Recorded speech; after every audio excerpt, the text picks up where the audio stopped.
Welcome, everyone, to the L7C podcast, Dragon Ball Edition. Today, we are going to be talking about Dragon Ball Super manga chapter number 82 that just came out a couple of days ago. So we have our Dragon Ball expert with us, Mitchell Oso. How are you doing today, sir? Oh, doing fantastic as always. How about yourself? I am doing well, thank you. So we had Dragon Ball Super manga chapter 82. It actually came out on the 18th. I thought it was coming out the 20th, but it came out 2 days early. Yep.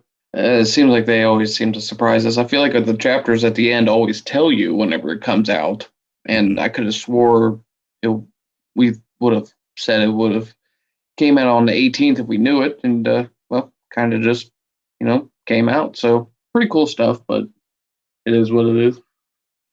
Yeah. So, man, you guys, if you've been listening to us for a bit, you know how it is. We go over the chapter, we give our thoughts, and then we just start brainstorming stuff. So, Mitch, why don't you go ahead?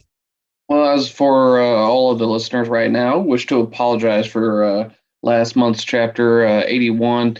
No, it was supposed to be a special episode for you to listen to. Martin and I were doing it in person. We were reading the chapter live. We've already read it, obviously, but at that time, you were getting our raw thoughts on it as it came out on the 20th on February.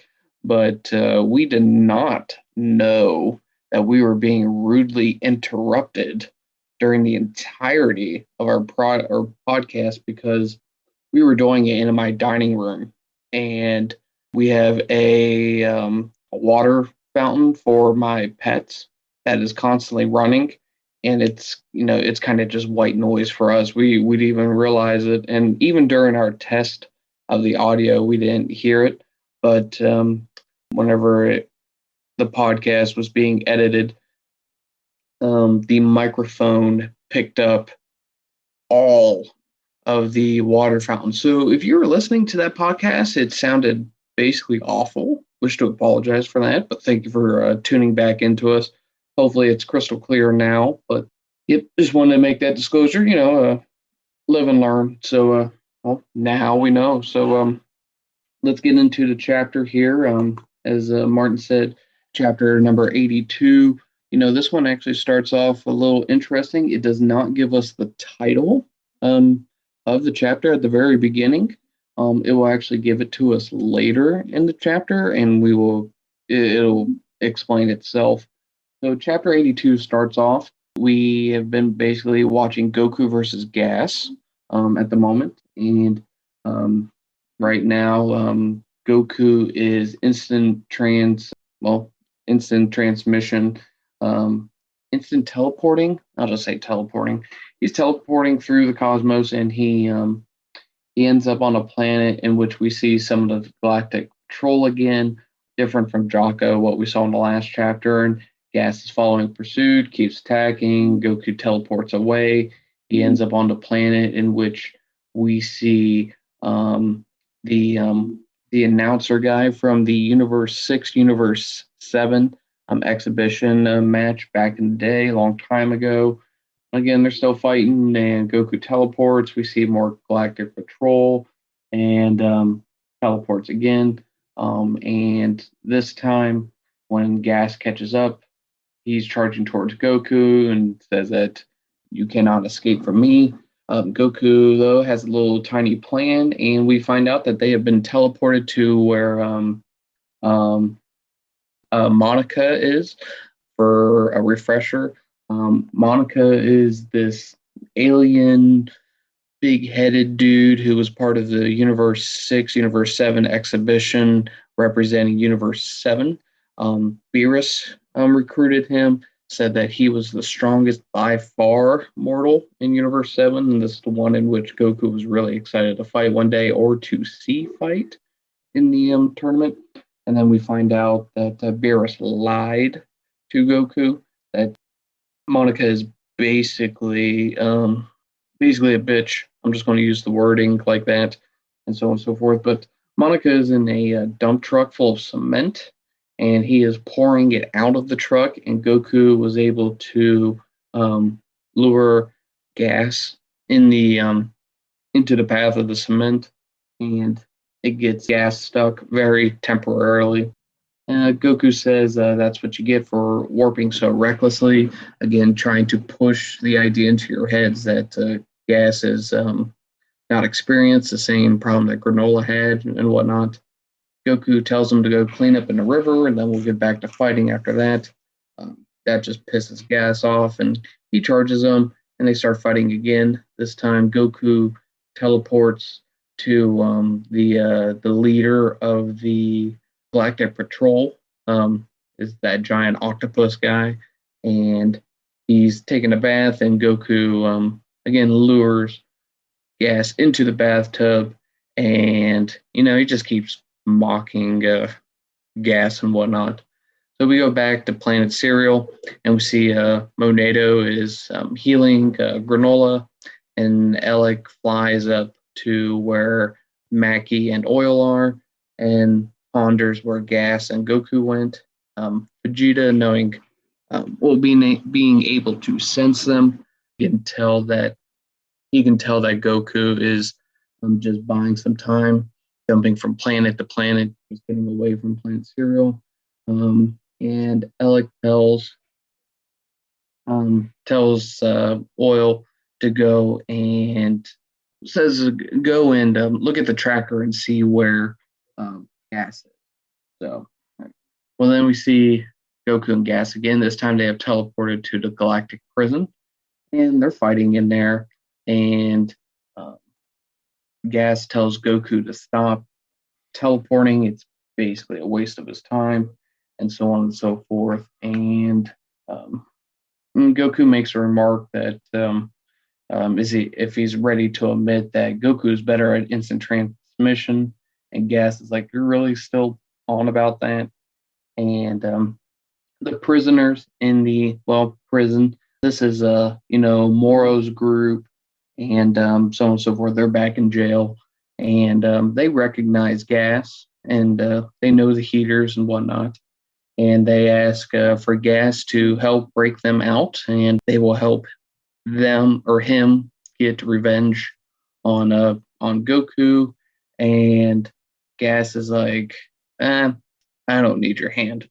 And the henchmen, they get kind of pissed off, and they're like, "Oh, you're real full of yourself. You remember that time whenever you were scared and you wet yourself?" So we have a little bit of humor in this part. Haven't had humor in a little bit, I don't believe. But when these chapters come out once a month, you tend to forget if there was anything funny. But Gas says that he did not, urinate on himself. One of the henchmen said, "You totally did." And then he makes fun of him by saying, "You were like, 'Big brother, I'm scared, come help,' and all this other stuff."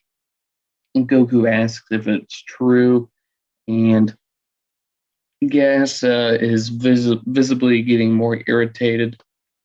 And he says that there was no urination involved. And the henchmen are like, "What about the wet stains on your crotch?" And then Gas snaps, and he said, "I didn't wet myself. It was only a few drops because I had been holding it in for so long." Can't believe I'm actually even having to even go over this. This is like immature, but it's like whatever. But again, we see that Gas loses his cool, and I guess we learned something just about Gas. Just at one point, he was a child, just doing somebody's bidding, whatever. Well, then Goku, he's like, "Wow, you really did, wet yourself." So, well, we go back to Planet Cereal, and we see the heaters are tracking Gas, and they see that he is at the Galactic Prison, and they see that they keep warping further and further away. And then we go back to Goku and Gas, and Goku asks Gas straight up. He's like, "So do you just do everything that your brother says? And you're way stronger than him, and I bet you can make your own choices." And then we learn a little bit more about Gas and his motives. He says that, "I seek power for Alec's sake alone. I follow his commands in order to make the heaters the supreme organization of the universe." And he starts throwing some key blasts at Goku, and Goku teleports behind him and says that, "Oh, I got you." I guess you really respect your brother. Gas responds, I was once the weakest among us, but Alec raised me to this level. I would do anything for him. So we have an undying loyalty to family with Gas, to Alec. And I mean, oh, okay, okay.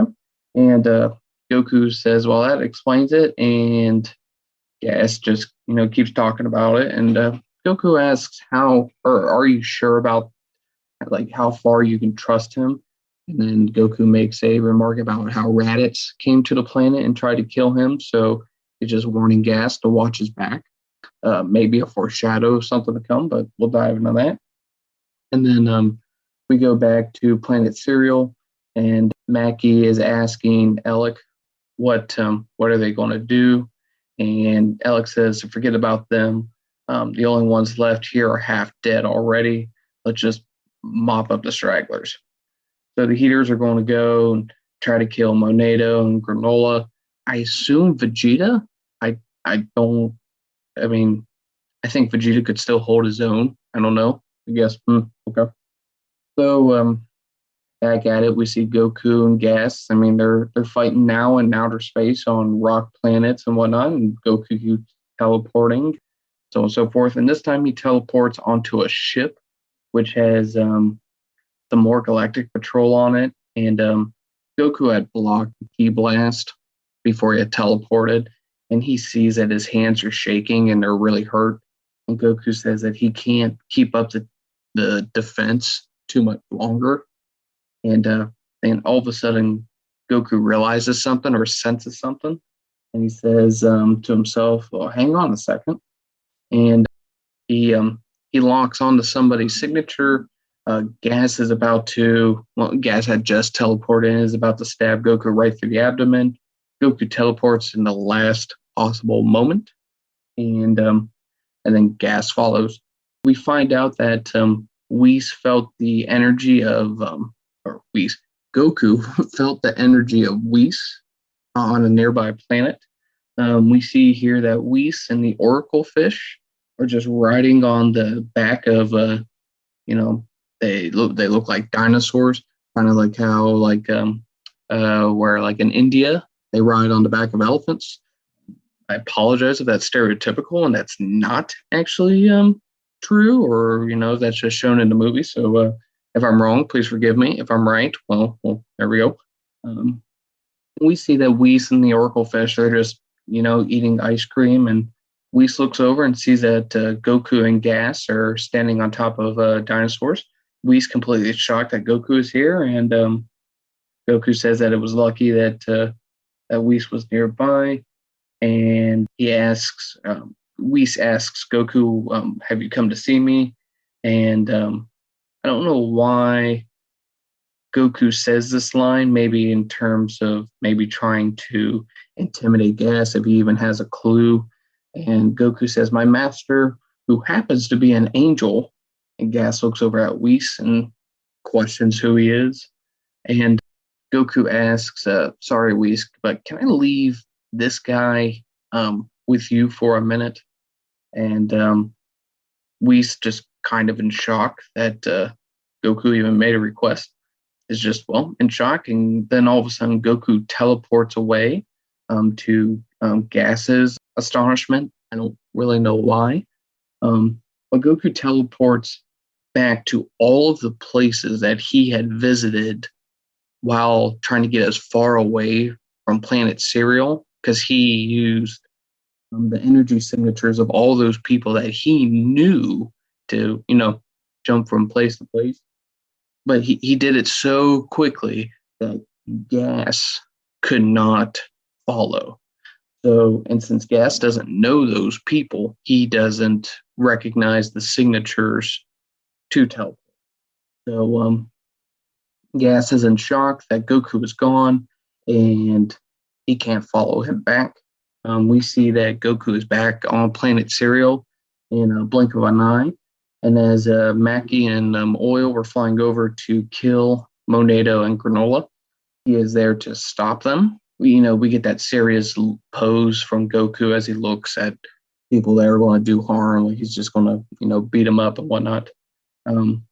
It goes back to, or they ask, the Heaters are surprised that Goku is back, but Gas is not.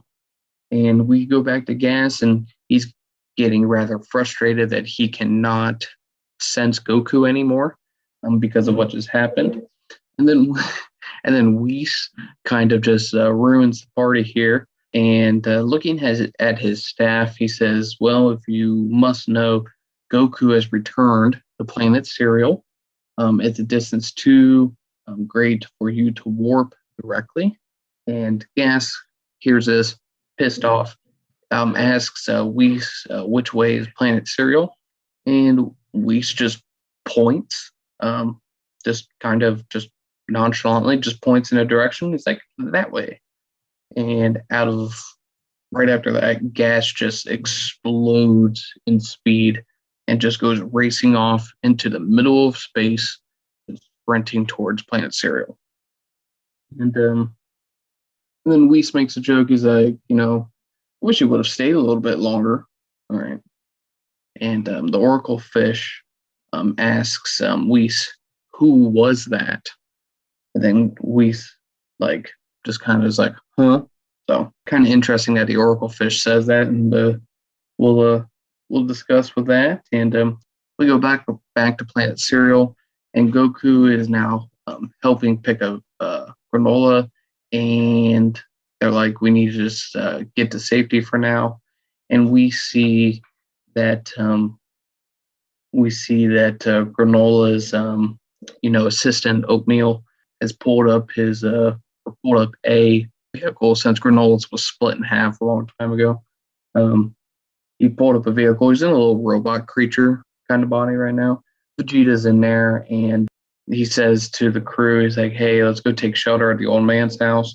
Goku makes a comment, hey, it's your half talking, half Google thing. Kind of funny to connect it to real life, but all right. And then they run away and whatnot, and Mackie asks if they should unleash their inner nature, is what they call it, inner nature, and fight them. Alex says, no, you're not going to beat that Saiyan. We'll retreat and wait for Gas. And then Alec tells Oil to, keep an eye on. So we see that they are the group, the Z Fighter plus Granola. They're driving to Monado's house, and Goku realizes that he has a device on him, and it says "Hello, Goku." And Goku ponders where this I'm going to call it a phone, essentially. Whis planted it on him, Whis being Whis, and so he can communicate with Goku. And Whis, says, I didn't appreciate you interrupting my dessert time. And Goku just, shrugs it off. And Whis tells Goku that Gas is on his way back to the planet at breakneck speed. Goku can't believe that Gas can fly through space. And that Whis says that he will be there in 20 minutes. And Monado states that that's not enough time to heal Granola. And Vegeta and Goku are both just kind of like, they're just in survival mode. And then Goku states that, hold on one second here, I need to zoom in. All right. And then Whis asks Goku, by the way, I think there's a translation in the actual text here, but it says, by the way, has your training bore fruit yet, Goku? And Goku says, honestly, I'm still having a lot of trouble with that. I just can't keep my heart calm the way you do, Whis. And Whis says, that's understandable, as I am an angel. I'm fundamentally different life form. And Goku says, how do I learn to use Ultra Instinct better? And Whis reiterates that it's up to you to discover your own unique version of Ultra Instinct. As we had learned that there were other, levels to Ultra Instinct. And Whis says, listen to the voice within you deep down. What are you really? All right. And we'll discuss that. And Goku ponders, what am I? what is he? And I must apologize. My computer is now not loading the chapter. Martin, do you happen to have the chapter pulled up? Yeah. Can you take it away from there where Monado says, "Hey, son of Bardock"? Yeah. Hey, son of Bardock, there's something I should show you. So they get back to his little house, which I'm surprised is still around. They put granola on the bed, and Monado comes with something wrapped around in a towel, I'll just say, or in a tissue. And it is something we've not seen in a very long time. And it is a scouter. He said, "Yep, he left behind by Bardock himself. It's yours now by all rights. The scouter was my dad." Vegeta said, "Allow me." So then for the old school people, you get to see Vegeta in a scouter. Thought we haven't seen this in 20 plus years. It was broken. However, there's evidence saved from audio data. And then Moreno says he thought so. "I've had it for 40 years, but can never get it to play. What sort of data?" is what Goku said. Moreno said it's a recording of the fight against Gas. We might figure out how Bardock won the battle if we can get it to work. Obviously, Vegeta says Bulma can repair it, but obviously Bulma is ways away from here. So then Oatmeal, like, give it to me. I can access the circuitry directly and play the audio via the speakers. And then we got the heater saying Gas is headed this way, super fast. And he's going super fast without a spaceship. He really is some kind of ultimate being now. Scouter starts going. Vegeta says it's powered back up. And then you have it going, making some sounds that attack. Had to have some effect. Monado, use this chance to get away for as far as you can. Monado's like, "Oh, that's Bardock's voice." And then I'll slow Gas down. "Listen to me. You two have to stay alive." And then stay alive. And somehow that instantly triggered something in Goku we've never seen in the 30 years of Dragon Ball content, because this makes him remember his dad and mom saying you have to stay alive. For people who don't know, just quick thing, this became the new retcon of Goku stuff during the DBS Broly movie instead of the father of Goku thing, which I personally like better, but that is what it is. So then finally you get the name of the chapter, Bardock versus Gas. You get some things of seeing Bardock fighting Gas, and then Gas talking about, judging from his tail, I suppose it must be a Saiyan, and a powerful fighter too. "We believed only the low-class grunts were sent to the planet. Perhaps we were wrong." They're continuing to fight it out these couple of pages. They're actually having a pretty good fight right now. Then you get to the part where Bardock says that attack had to have some effect. And you basically see in picture form what they said. Bardock saying, "Monado, it's your chance to get away as far as you can. I'll slow Gas down. Listen to me. You two have to survive." They on their way. Gas says, "You can't escape. There's not even a scratch on you." That's what Bardock says. "What a monster. I'm going to end this now. Cannot afford to have lose faith in me here." And he ordered me to handle this without delay. And that is how the chapter ends. Yeah. There we go. So what did you think about the chapter? It's just another filler chapter, per se. Again, just a whole bunch of teleporting and fighting, and then, it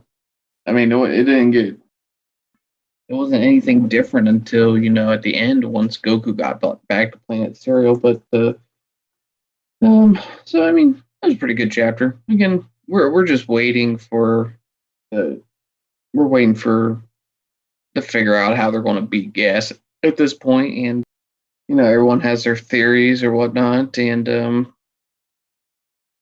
knows what's going to be true. But let's just kind of dissect some things here. So going back to the beginning of the chapter, all the teleporting and whatnot, nothing really to report in terms of thoughts, unless you see something here that I don't.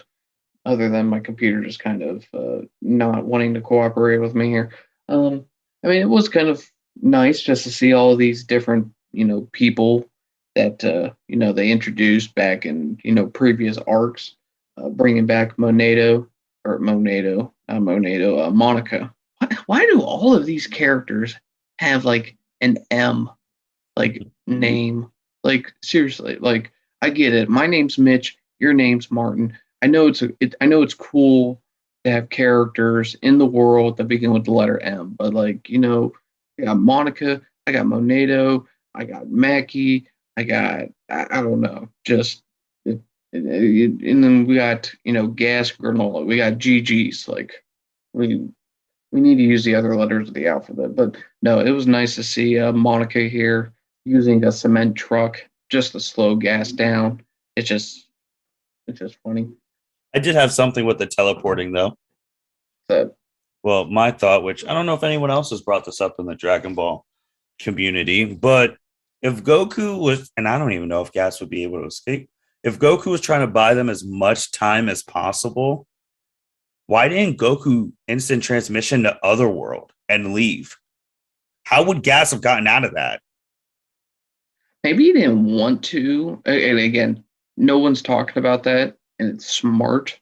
So what I'm about to say is literally just probably just BS or just devil's advocate. Would you really want to teleport anyone that powerful to Otherworld? Because if those people die, they're dead forever. I mean, My only pushback to that is like he hasn't attacked really, like he didn't attack Whis's like place, like he hasn't really like physically just went after the people. He's been trying to fight Goku and then like collateral damage, I would say. yeah, But I was just thinking about like Goku because it's canonly that he can go to Otherworld alive with instant transmission. So yeah, why don't you go to Otherworld? He would. I don't think Gas would have been able to get out. no, probably not, unless unless he went down to hell and he found a way to get out from there. And then I Found guess the also twins. too, with like saying that, how far is Goku's instant transmission? If you could basically go to the world of like heaven and hell, I feel like that's super far. So would it? Why could he have instant transmission to a different universe? I just want to know if like so what is the limit of Goku's instant transmission? Like whenever he's on Earth, he can instant transmission to Beerus's planet. Like he can go to a different dimension. He can go to heaven. He can go to hell. He can do whatever he wants. If he can sense it, he can go to it.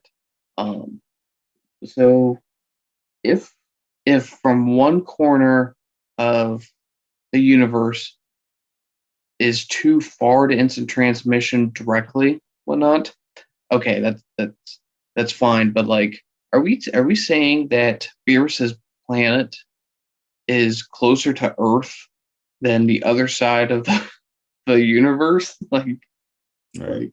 Like, I, if we're talking maps here, the map of this universe makes absolutely no sense. Um, And then and also, unfortunately for most people, the prediction was wrong. They did not instant transmission to Broly's planet. And for my special prediction, they did not go to Frieza. Still, I don't know why we hype Frieza up, and Frieza still has not been introduced unless Frieza is the is somehow how Bardock wins. That would be funny, but I think I'm almost going to have to give up on Frieza. But right whenever I give up on Frieza, that's when Frieza is going to appear, and I'm going to look like a dipshit even more. Here's the thing: is that instant transmission, it's exactly that. It's instant. You are there from point A to point B instantly. And we have Gas flying through space, and he's going to get back to Planet Serial in 20 minutes. Mhm. Like Whis, so Whis cannot get Beerus back from Planet Beerus to Earth. Well, I'm trying to remember if it was in the anime. How long did we tell Beerus? Wasn't it like 26, 25, 35 minutes to Yeah. get like using Whis's speed per se? It would take him a half hour to get to Earth from Beerus's planet. Mhm. But then And then here's Goku teleporting Gas to the other side of the universe and then blinking his way back all the way to Planet Zero. And Gas can get there in 20 minutes. But Gas cannot feel Goku's energy. Like, okay, I don't get it. Again, it's a whole bunch of contradicting. But the thing is like I don't have a problem with contradicting. Not this one. I'm just nitpicking. I don't have a problem with contradicting as much if stuff is from Z or Dragon Ball, because I mean that was 30 to 40 years ago. Okay, uh, I can get it, but like Super, this is within the past decade. This is fresh new shit, so it's like it doesn't add up. So yeah, with that was the only thing I had with like the teleporting per se, and then off screen or off pod, I was bringing up like, dude, how is Super Saiyan Blue Goku even surviving this long? Like, Gas should have been able to speed blitz him and put him down in terms of like the power scaling. But it goes back to something we talked about two episodes ago, at least, maybe just one episode ago, is like how Vegeta's little bit of energy that he had left, the last of his, has been able to last Goku this long, and it's been like this for the past 30 years. I think you had said this too, or I'm going to at least give you credit because I don't remember if you were. I said it. It's like, why can't Goku give Vegeta energy? Mm-hmm. Why is Goku the most selfish person? Whenever it's Vegeta is the one with the most selfish character. Like, it's ridiculous. I mean? Or like, I'm just thinking about random places he could have went. Well, I guess there's no one in there. I was like, could Gas have just been left at the hyperbolic time chamber, but then he has to do a Go Tank Super Boo and yell his way out? It should have. Or, the age old, but it looks like Whis was on a different planet because we were talking about like if they were on Beerus's planet, I was like, dude, where the hell was Beerus? Why didn't he didn't even avoid taking him to Beerus? Yep. And we're like, why is Beerus not watching this? Beerus should have been so interested in this. He trained Vegeta, and they had that whole dialogue before they left. Basically, and I'm going to paraphrase. Beerus telling Vegeta, kick their ass. Show that God of Destruction energy is the way to go. And but no, Beerus ain't watching. Beerus is like, psych, bye. We never see him. But why? Hold on, I'm going back. Why is it that the most selfish people are the ones donating energy? Bro, I think Frieza donated energy for the Spirit Bomb, yeah. For the Spirit Bomb, but then also after Jiren, after Jiren fucked up UI or Omen or whatnot. Mm-hmm. Now Frieza said it was paying back,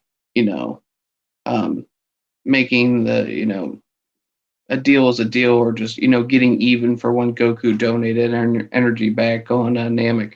I think that's bad. That's bad writing though, because when Goku gave him energy, he threw an energy disc at him. Like he blasted him. Goku gave him energy, and he's like, "I'm still gonna try and kill you," and tried to shoot him in the back. Well, hold on. I'm gonna say that's fine writing because that was the first time Goku was with Frieza. Trying to give Frieza a second chance whenever Frieza was at his absolute worst, right? But then if he ever learned, like Frieza betrays him, and then from there on, you can never trust anybody ever again. Where the bad writing then comes into play is Goku should have learned from that situation not to probably sell a Senzu bean, and probably should not have given Moro a Senzu bean. Frieza is the most evil mother effer you have ever run into up until that point, and you tried to do a kind thing, and he almost killed you because of it. You should learn then that everybody evil should not be trusted. So don't give them energy and stuff like that. But Vegeta is a good guy now, so why is Goku not donating? I'm just like, Because it's not like Vegeta knew whenever he donated that Goku was just going to teleport and drag gas to the other side of the universe. Kind of smart, Mhm. but it, that was not part of Vegeta's plan. It's something. It's wild, man. But they make it back. Obviously, the biggest thing is the. Well, hold Oh, go on. ahead. What was your thoughts about the whole urination of the pants of gas? Like I mean, I would have been fine without it. It didn't do anything for. it probably won't do a damn thing.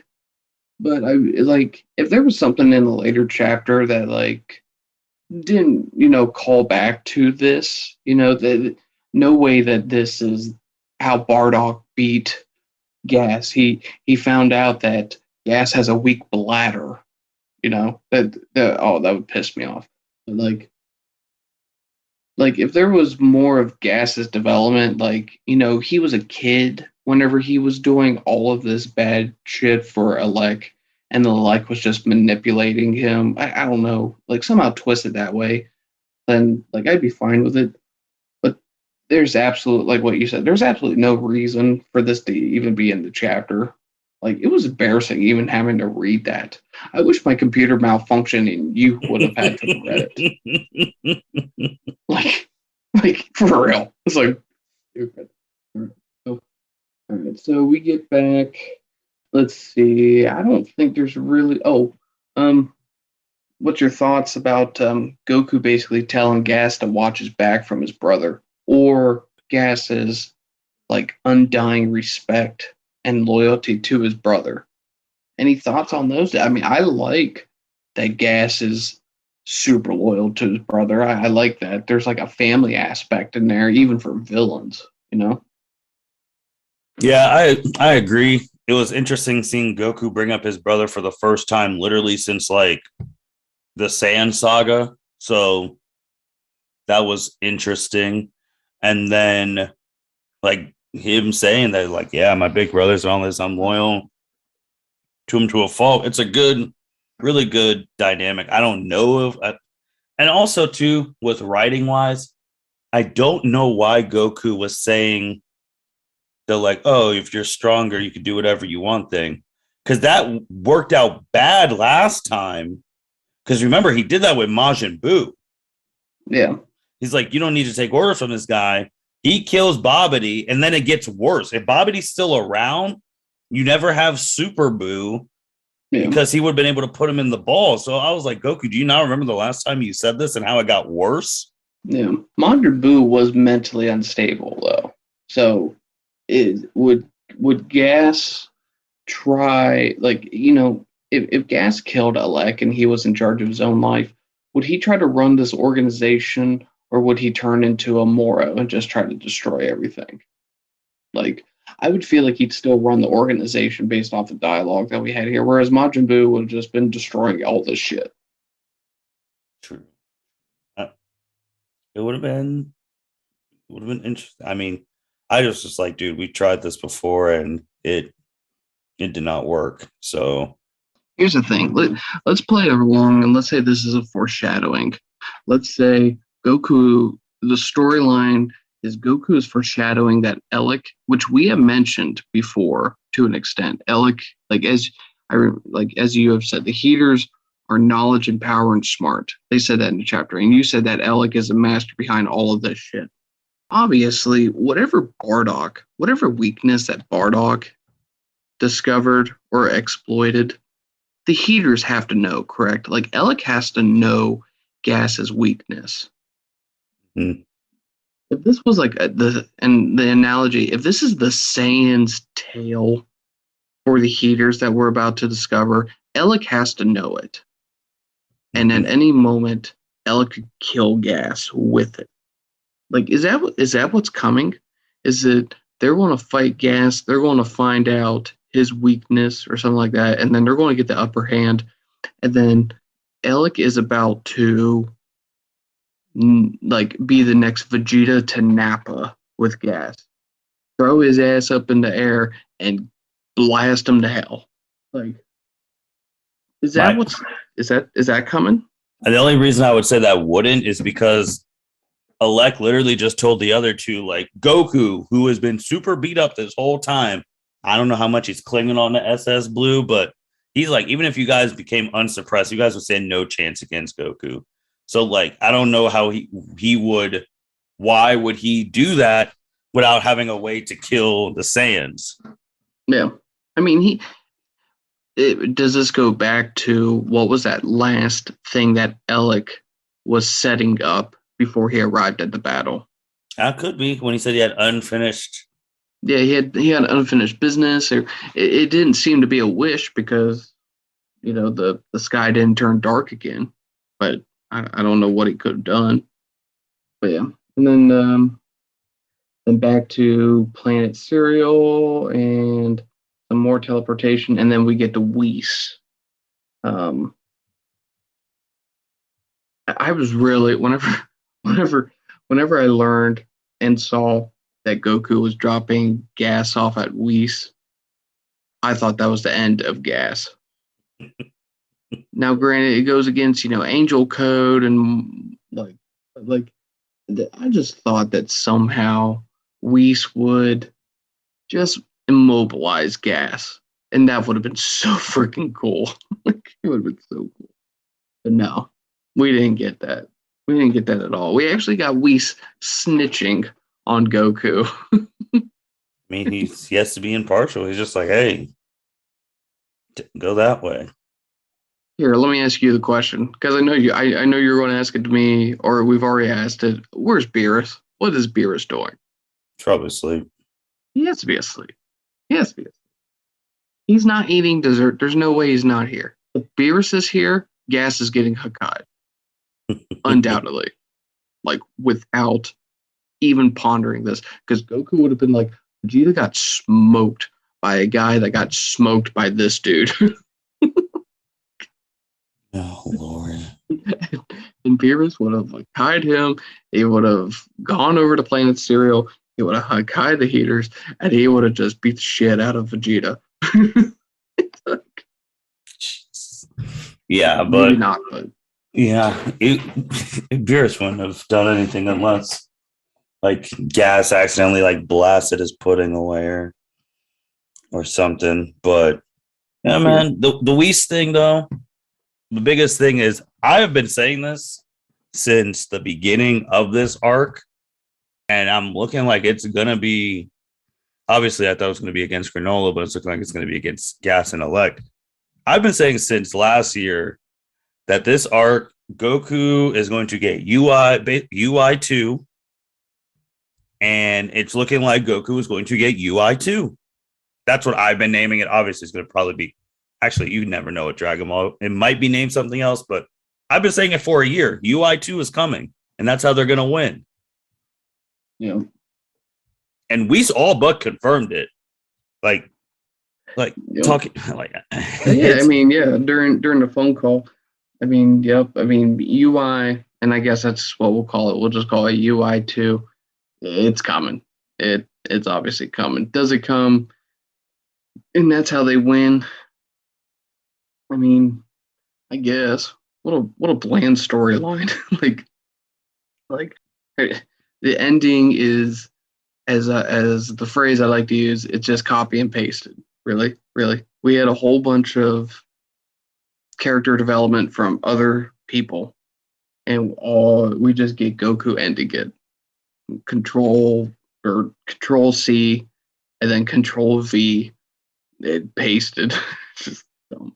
And I told you in our text before this chapter came out, when the pictures got leaked with Bardock and Jitten saying the survive thing, and then out that thing was going with Goku, I was like, dude, this is how they're going to unlock UI2. It's going to be because of this. This is what it's all been leading towards before this even came out.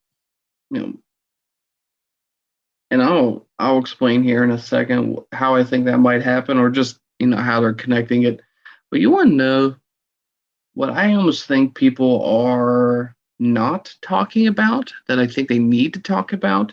Whis being in the chapter is not the surprise, and it's not what should catch your eye, I think. Okay. It's the Oracle fish.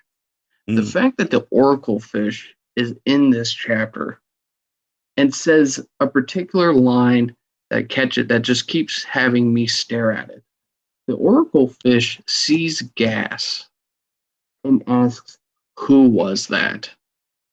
Now remember, the Oracle fish is the one that predicted, you know, the strongest is coming to the universe. Mm-hmm. Whatever he said at the end of that chapter as he's dreaming that the strongest fighter is about to show up. Like, if you can see your dreams and remember them, if you're an oracle fish, like, you should be able to maybe be able to pinpoint who your dreams pertain to. And I can't remember if the oracle fish, he didn't really recognize Goku as the Super Saiyan god that was coming. Maybe he did. I can't remember. Um, but like, is Gas who he was talking about? Because we already originally thought it was Granola, and that does not appear to be the case unless Granola's going to get a power up. Is Gas who he's talking about, or is somebody else coming, like Alec? Like, That's because actually that's actually a really good point. I never actually thought of that. How the Oracle fish was just like, "Who is that?" And then circling back to when he's like the strongest in the universe is about to appear. And obviously, Gas made the wish after Granola, which means he should be stronger than Granola. But if the Oracle fish didn't see like a silhouette of Gas, mm-hmm. or he did see a silhouette of Gas of the strongest person in the universe, and it wasn't Gas, but that's actually a really good point on you. Now, is that actually a point, or did they forget what they wrote like 8 months ago? Yeah. I mean, I would think that they can't. I mean, just because it's what you said, less than a year ago. Like, I get it if it's in Z, but I can't get it whenever it comes to stuff you put in Super. Like like if Toriyama wanted a refresher, he can just hop on Viz here and read the chapters himself. He can look into his little portfolio that's sitting on his desk and read the chapters. There's no way he does not have colored copies of Right. the same manga chapters that we could buy. It's just not possible. Like, he just has to open this up and be like, "What did I say about this guy?" Oh, okay. You can't hire an intern to keep tabs on characters and what they say. Like, that's your only job, man. And I'll put it on your resume so that you can get hired here next year. So going forward though, with like the scouter and all that, which he kept that thing safe for 40 years. That is crazy. And I Yep. was gonna give some pushback on the Bardock voice thing, but then I was trying to think throughout canonically of Dragon Ball. I don't think he's ever heard Bardock's voice. So I was actually trying to really think. I was like, man, if this is triggering something now, did this ever happen in the past? And I guess it hasn't happened in the past. You mean with the voice? You mean before the Broly movie came? Yeah. Yeah, there was nothing. I mean, before they retconned it was, I mean, Goku didn't even truly know what his parents looked like. Mm-hmm. Like, no way that he could have. And again, that's what was established in Z. But that all changed.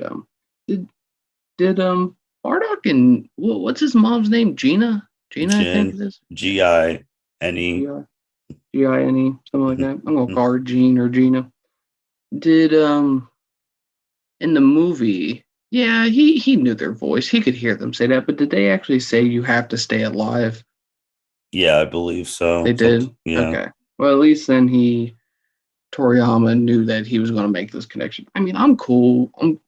At first, I think if you go back to our podcast on that, I think I was originally pissed off at that because I don't think I wanted that retcon because Goku arrived on Earth, all pissed off kid, bunks his head, becomes a good guy.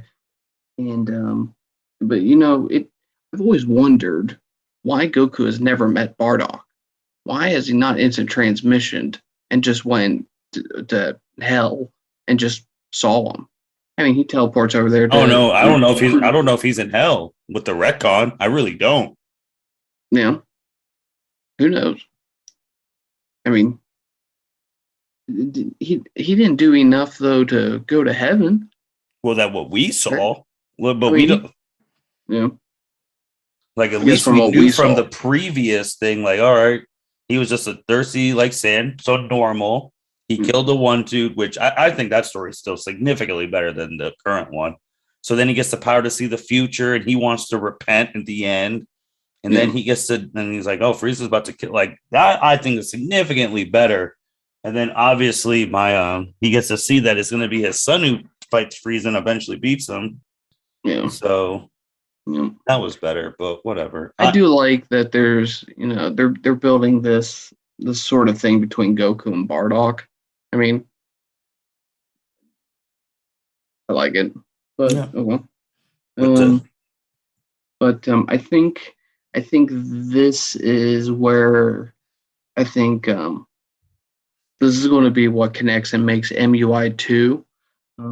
Because when we says that you need to discover your own unique version, listen to the voice within you deep down. What are you really? And Goku questions what he is, and right whenever he hears that Bardock says that you have to stay alive, and then he remembers Bardock telling him that he has to stay alive, I think the word that will go through to like define what Goku is a survivor. I 100% agree. I was going to bring that up since this was Yep. called the Granola the Survivor arc. We never knew if Granola was the quote unquote survivor they're talking about. I mean, he's a literal survivor. Like he has not been killed, and he's the only one left. But Goku is the fighting survivor. Mm-hmm. He has everything he has ever done. It is to fight to survive. And when think about, I mean, everything he's done. But like, let's talk transformations. Super Saiyan 1 is the epitome of fighting to survive. He was literally about to die after the strongest spirit bomb they had ever conjured up could not kill Frieza. And then his friends were dying in front of him, and he was next. He literally, like, him and his son were next in line to die. And then he's a fighting survivor, right? So that is true. And even with all your transformations, because you brought up Super Saiyan 1, and again, Dragon Ball Z, Goku told Gohan the power comes in response to a need, not a desire. The need to survive. There you Yep. go. Connecting Yep. it to the Dragon Ball Z. It's been I right didn't make there. I didn't make that connection. Holy shit. Great job. I was actually just watching that scene today where like when Goku was telling Gohan it comes to response to a need, not a desire. And now you brought up the survive thing, and there we go. Yeah. Goku's been saying it all along since Cell Saga. And so you got all that. And this is how Ultra Instinct came. Ultra Instinct, Omen came, and again, I like to reference anime more. Omen came after Goku almost freaking died to the spirit bomb that Jiren pushed back at him. And so then he fights Jiren to that. And then he is about to get punched in the face off of the rock by Jiren again. And he goes Omen one more time. Again. And then, they're fighting. And then Goku is on that other rock. And Jiren is sending a barrage of punches. And he's decimating the rock in which Goku is standing on. Goku fighting to survive. He has no other way of getting to safety other than to charge right up to Jiren and whatnot. And Goku and Frieza fighting Jiren along with 17. And they have to fight together to survive to knock out Jiren and go Super Saiyan. Even though like as you love it, you love that when Goku is charging Jiren with Frieza at the end of there, he's like blinking Super Saiyan. He is trying I do love anything it. he can to go Super Saiyan to get that power edge over Jiren. And Moro's the same thing. He okay, everybody gets it now. I don't even think I need to explain it anymore. Goku is fighting to survive. That is how, and that's going to be his ultra instinct. It's not going to be like an Angels, like Miras or Moro, all these M's. Anyways, what was the other one I was trying to think of earlier? Or like Whis. He's not going to be permanent ultra instinct all the time. He is literally going to have to struggle to survive. And the thing is that's how Goku that's how he unlocked MUI was during Tournament of Power. And you remember Whis gave that dialogue that Goku was, he wasn't thinking about the universe and his survival. He was only thinking about Jiren and the fight. And then the intense emotions that were burning like a fire, whatever we said. When Goku is backed in the corner, that's whenever he will be what he needs to be. So, for keeping on track, sake of time wise, so let's just get this out of the way, because we saw this picture. I don't want to spend too much time on it. So we saw this picture not even a couple weeks ago during the No Way Home buzz, because everyone was supposed to be in that movie. So the picture came out of fake Super Saiyan Bardock being in the chapter, and the fan base was not happy at all. Terrible. Now, No Way Home came out in December. Obviously, now we're in March. This chapter is coming out in April. Are we at the point now? Do we think Bardock went Super Saiyan accidentally, or false Super Saiyan, somehow shaved off gas, but then completely forgot he did it by the time Frieza blows up Splendid Vegeta? So, are we at that point now? I mean, okay. Let's do. I do have a point about why Okay, anyways, Super Saiyan. Let's say Bardock does go Super Saiyan. He has to forget that he went Super Saiyan, right? This has to be like when Gohan was training with Goku in the hyperbolic time chamber before the Cell games. Gohan went Super Saiyan 2 and then completely forgot all about it because it was just too overwhelming for him. Mm-hmm. So that has to happen if Bardock does go Super Saiyan. He has to defeat Gas, get out of there, and then faint and pass out. And then, I don't know. But, do I want it? I don't think I care. Because I'm like, does it matter? Doesn't matter. In terms of, before we talk about if it's even right, let's talk about the story. Is it right that Bardock should go Super Saiyan, and that's how he defeats Gas? Like a power-up? Like not a special technique or a weakness to Gas, but just getting strength? Is that bullshit? Is that weak? That's weak. I'm not even going to ask you. That's weak. That's we're hyping this up of how we're going to defeat Gas, and all that we're going to get is a realization that Goku was not the first Super Saiyan in a millennia. Would that disappoint you? Absolutely. And because my thing would be in terms of fighting Gas, would that disappoint you? Yes. Yeah. It's pointless. So even if he turns Super Saiyan, that's fine. But something else has to happen to defeat Gas. He needs the power to exploit this weakness in Gas. That's not just, I'm going to shoot you with a ki blast, or I'm going to punch you real hard with a javelin, whatever his move's called. So it would disappoint me in a whole bunch of that way. And obviously the way to so in terms of power, weak Gas fighting you one-on-one force you to go Super Saiyan and you forgot.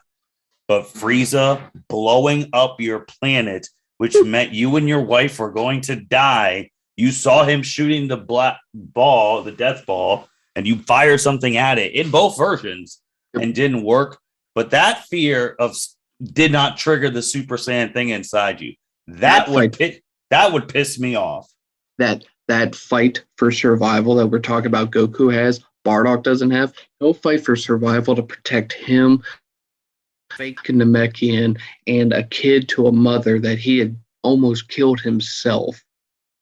He will turn Super Saiyan to protect them and himself, but he won't turn Super Saiyan to protect his own family. But now the thing is that Granola reminds him of his family. So, like, if Bardock is trying to hold Raditz and Goku in the same regard as what he was holding Granola, then he doesn't hold the same whenever he's actually on the freaking planet trying to protect his race and his wife and, I guess his kids also. So, yeah, so those are just things that we're going to find out next month. Would you be upset? Do you think would this? I can see it go both ways. If Bardock turns Super Saiyan, does that take away from Goku being the first Super Saiyan because he's not anymore? Do you think that takes away anything? For the people who have watched Dragon Ball Z and all of that, I think yes and no. For the people who just got into Super, no, because they don't know any better. But for the people who watched Dragon Ball Z, I say yes and no for literally the same argument. Because Super wasn't even supposed to freaking exist. So they just Battle of Gods and Resurrection have made too much money, and then this stuff happened. So it's and obviously it's canon, but I'm nah, man. The original Dragon Ball manga, Goku was the first. This is all just extra stuff at the end. Yeah. Which both sides can use that same argument. I don't think it'll take. It's just whatever day you're on. Someday it'll take away, but then when you go to sleep the next day, it's I don't care. It's Super. They suck. Yeah. But I don't know. Fair. Anything else, man? Trying to keep us on the good time as we've hit the hour mark. I don't know anything about Dragon Ball, or at least this chapter. Okay. You got anything else about Dragon Ball or any of this chapter, or am I going to zing you some Batman questions here to round it off? Sure. Only thing about Dragon Ball and Dragon Ball related is there was a hack at Toei, so the Dragon Ball Super movie in Japan is getting pushed back for people who are looking forward to the movie, which I don't know if that pushback is going to have anything to do with us in the States, because we're not getting the movie in April. We're supposed to get it in the summer. So I hope that doesn't push us back as well. It doesn't bother me too much. Two reasons. One is that the hype for their movies. Now, granted, it's only the second one, and it's the first one in a few years. The hype for their movies have not had the same type of hype that I've had for Marvel movies or DC movies. They just haven't. I don't have a calendar with a big old circle on it that this movie is coming out. You know what I mean? Mm-hmm. So I'm excited, but I'm not dying every single second of the day. This needs to get here ASAP. I'm not flicking my fingers for it to get here. I would with Doctor Strange or the next Avengers or whatever it might be. So it's if it's delayed, it sucks, but it's going to come out and I'm going to see it. Absolutely. The second thing is I kind of chuckle because, I do side with content creators, even if I don't necessarily like them or agree with them. I understand that it's a little bit of a cultural change between here in the States or maybe some other countries and Japan in terms of what is fair use. And And I know there's other Japanese companies that are, they're trying to hit everyone with a copyright claim, and they're trying to just stack up as many lawyer fees and drive people, just into the dirt. So I don't know what this hacker's intent was. If they're just trying to get money, I'm kind of bummed. Oh well. But if they're if they're hacking so that they can try to make a statement, then I'm all for it. I'm just like, gung ho, man. You do you, and you give a voice to the voiceless, or some shit like that. So yeah, I have no sympathy for like Toei or anyone like that. I think the community is what has kept this franchise truly alive during their hiatus, where they didn't do a damn thing for decades. And you know and then someone got the hint that nostalgia is what brings in money nowadays, and they're like, well, let's revive Dragon Ball. You didn't have to revive it. It was still alive because of the because of the fandom. So it's so I don't know. Maybe I'm petty. Screw them. Screw them. Totally not Mark. If you're listening to me, I support you. I support you, man. Love your stuff. So yeah. Anyways. But yeah, so special thing then. You said you had some questions to end the pod on a different topic. So go ahead. Special for the Alrighty, everyone out there. So if you've only listened to the Dragon Ball stuff, I appreciate you much. I really do. But there is a lot of other stuff in which you guys could listen to, various topics. But Martin is like my go-to whenever I have comic questions, like in terms of actual comics, not like the stuff that happens on a big screen. I have knowledge of. The stuff that happens in a comic book, I do not. I don't read comic books of DC and Marvel and whomever like I do with the Dragon Ball like manga, like right. So where's my go-to? He is the Batman expert. Batman is undoubtedly it's his favorite superhero. If I ever have a question, if I ever go on Who Wants to Be a Millionaire, it says call a friend. It's a Batman question. I'm calling Martin because I'm going to win that $1,000,000, or I'm going to get it wrong and he's going to owe me $1,000,000, whatever it might be. And so I went and saw, the Batman, and Martin has a podcast, and over that, and him and Byron did a fantastic job. And here's just some of my questions in regards to it, and then maybe I'll give my opinion and get shot down. It's perfectly acceptable on this one. So you did not like the car chase, is that correct? Compared to the previous movies, no. Oh, fair enough. So you enjoyed it? Just whenever you compare it to another, you did. It's just not up there. Correct? Yeah, and it's funny when I was doing I was getting ready for that episode and thinking about things I didn't like, I actually thought of you because I know how much you love the Batman Begins car chase. Well, the Batmobile is like the Batmobile in whatever medium it is. It has to be freaking good in my eyes. Whether it's a video game, whether it's a movie, or if you were ever to show me a comic, like if the Batmobile is not an A plus, then it's an F.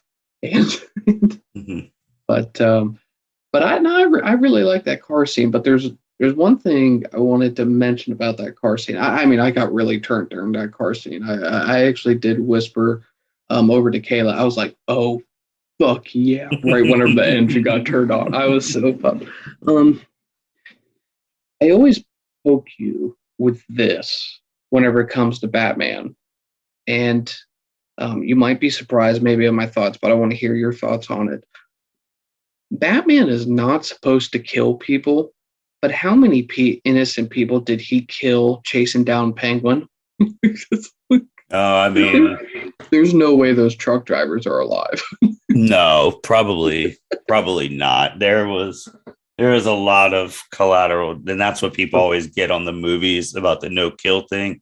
But then they want people to believe in those car chases the way that they direct them, that no one dies. Bruce ramped off the dead carcasses. He literally those did. Truck drivers to get the penguin, man. Yeah, he did. I mean, yeah. I mean, those. There's no logical way any of them would have survived.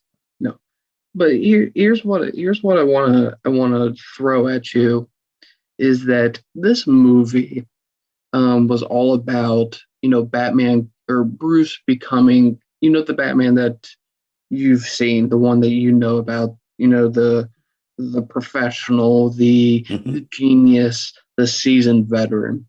Is that okay for a storyline that he indirectly was kind of reckless in that scene because he's young, and then he would mature. And again, I don't even know if I'm thinking that right because we are talking about a car scene that just killed innocent people. But would a Batman of Christian Bale's stature even have risked trying to get to the Penguin in that manner? Is there a growing opportunity for that? Is that actually good that we saw a reckless Batman? So I guess my thing with that is how would you, because you brought up Christian Bale saying, which one are you basing? Because remember, Batman Begins, he did all that in his first year. Yeah. So it's like he understood that. So it's like, what are you, like if you're basing off Dark Knight, Chris? No. But go ahead. Maybe it's can you actually sit there and say, is there not a learning curve to being Batman? No, there is. There's 100% a learning curve. Well, that's with anything. Even as you and I progress through life here at 30 years old, we've learned a lot more than what we were at 20 and 10. But when we're 40 and 50, there's going to be a ton more that we're going to understand and be able to handle better, as it is. So Bale's version, he learns to be Batman, and then he is Batman. It'd be like a cheat code to go from level 1 Batman when he's practicing with Ra's al Ghul, and then level 100 Batman right whenever he gets to Gotham and he's taking out henchmen before he fights Scarecrow. Is this a natural progression for Bruce? Is do you enjoy that, or would you rather not see him kill anyone at all? No, I had no issues per se with seeing the progression, because you see it throughout. Shoot, if you even think about the scene where he has to glide, he was nervous to jump, and I sat there, I was like, wait, are you afraid? And I was just thinking, it's your second year. Should you be afraid to be jumping off of rooftops now? So it's just those things. So learning curve. But if they're going, it'll be fine then if they actually make it all the way to a trilogy. Because then you'll go with more and you'll see him do more and more stuff compared to the first one. Then you're like, oh my gosh, see how much he's grown. Because Courtney's sitting with me. She was just like, man, this is really realistic because he's actually getting hit. I'm not used to seeing him get hit by people unless it was a person of his same thing or one of the villains. Oh, fair enough, because he was taking hits from the people at the beginning of the damn movie. Yeah, it was actually nice to see him get his ass kicked. To be honest with you, he got his ass kicked the entire movie. Yeah, that is realistic that he was getting his ass kicked. Now, here's one thing. I know you've shown me some bat suits that are full armor, but if we want to make Batman in these movies bulletproof, can we put something over his mouth? It's actually funny because the current run, it's an alternate timeline called future state. The Batman of that time frame does have something that covers his mouth. It just makes sense.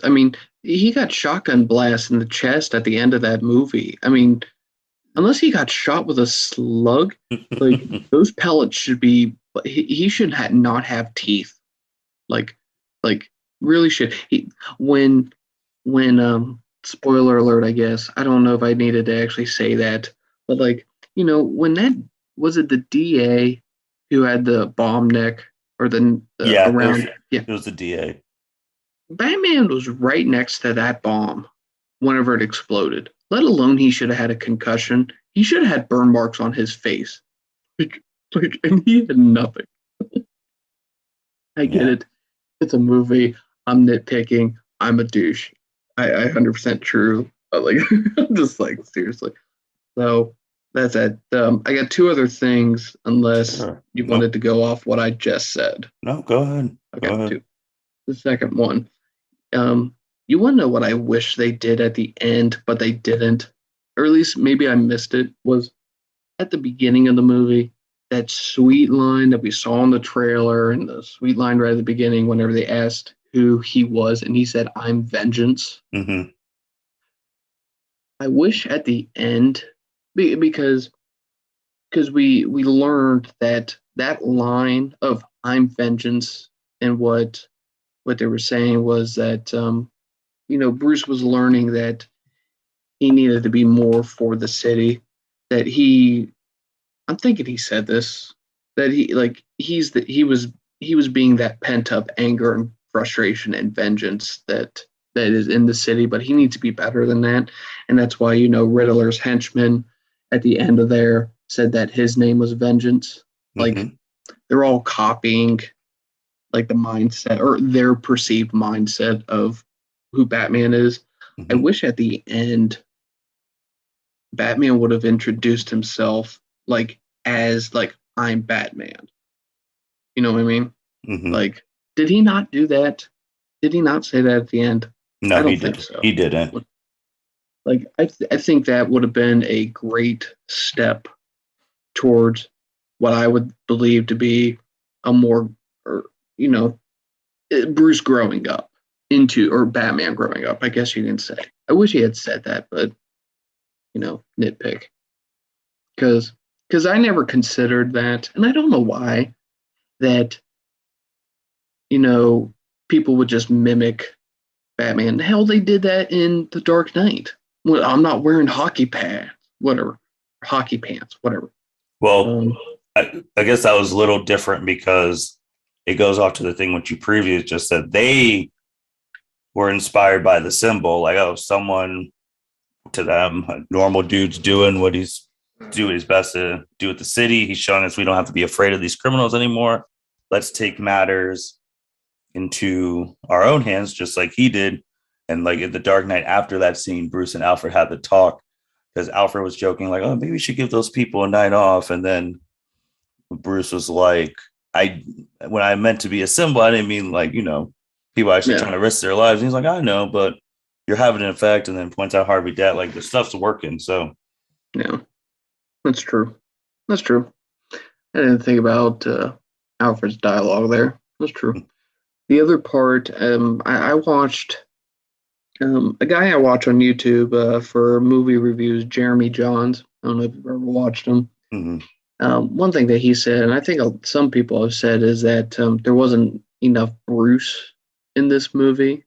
Um, Honestly, I like that for what they were doing with the movie. Did you want more Bruce before I dive into, or were you okay with more Batman for this particular movie? Like, Well, for this, it's interesting because for this particular movie, I guess I would say I was okay with it, but Bruce Wayne is the most important tool to being Batman, since being Bruce Wayne comes with the resources, mhm. the alibi, and all of that. So not seeing that alibi was a little bit like, eh. But I, I would say that for hopefully in the second movie, since his dad's money with the renewal was being abused because there was no Wayne around to like take care of all that stuff. So I think in the next movie we'll hopefully see a little bit him using the Bruce Wayne thing as a tool as well. I liked that there was hardly any Bruce because, and this goes to if a listener or a viewer thinks that a sequel can make an original better or not.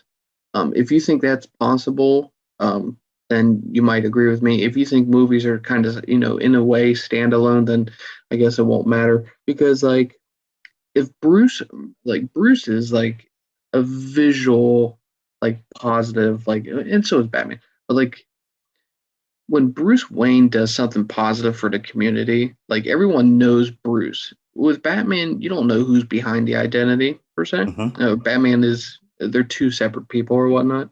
Mm-hmm. But while Batman is fighting criminals and beating them down and whatnot, Bruce can be doing positive enforce or positive change around the city. He can be the one who does a donation or is you could see him in a soup kitchen, helping the homeless or whatnot. But it was whoever the lady was who got elected mayor, right? At the funeral.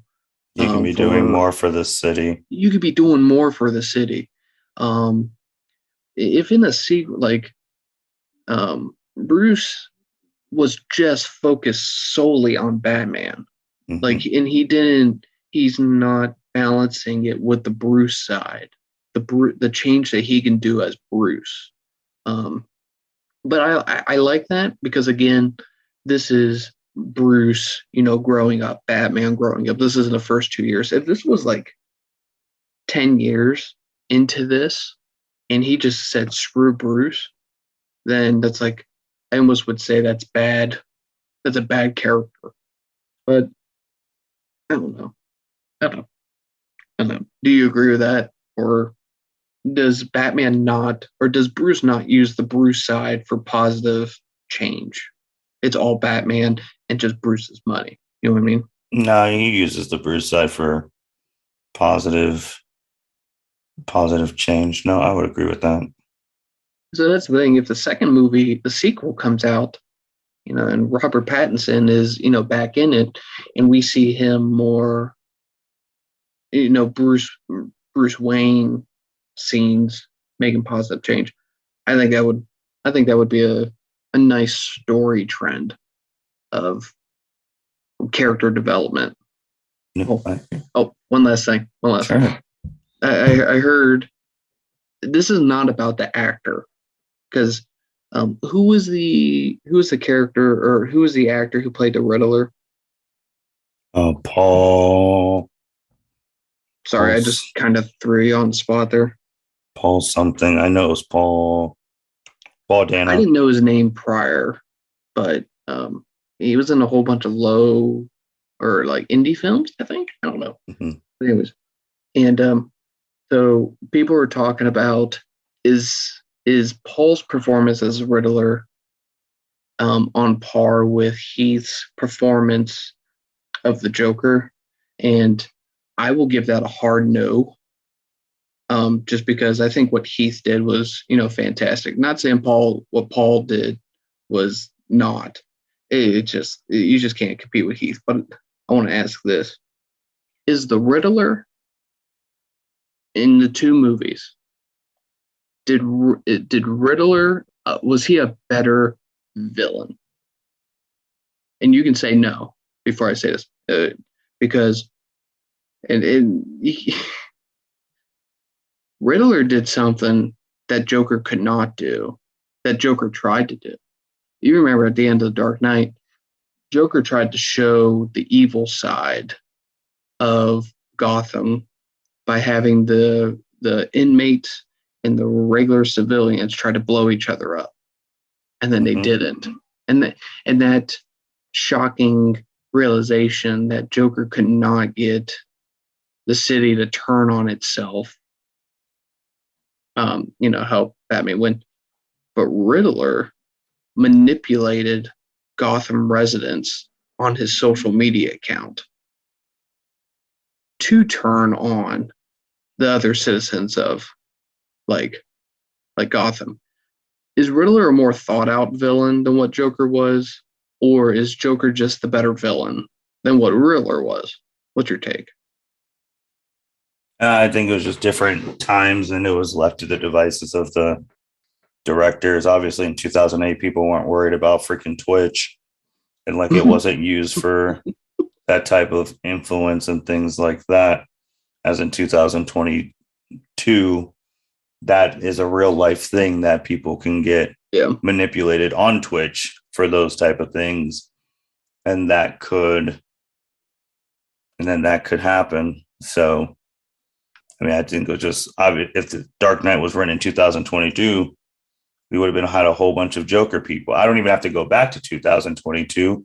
You can just go back to Joaquin Phoenix's thing, how his Joker, depending on how you interpret that movie, he manipulated the whole city to go into anarchy because they only cared about the rich people. So, I mean, I'll just go back to Joaquin's. He was able to do it. So, without Twitch, he just literally shot in the head. So, fair enough.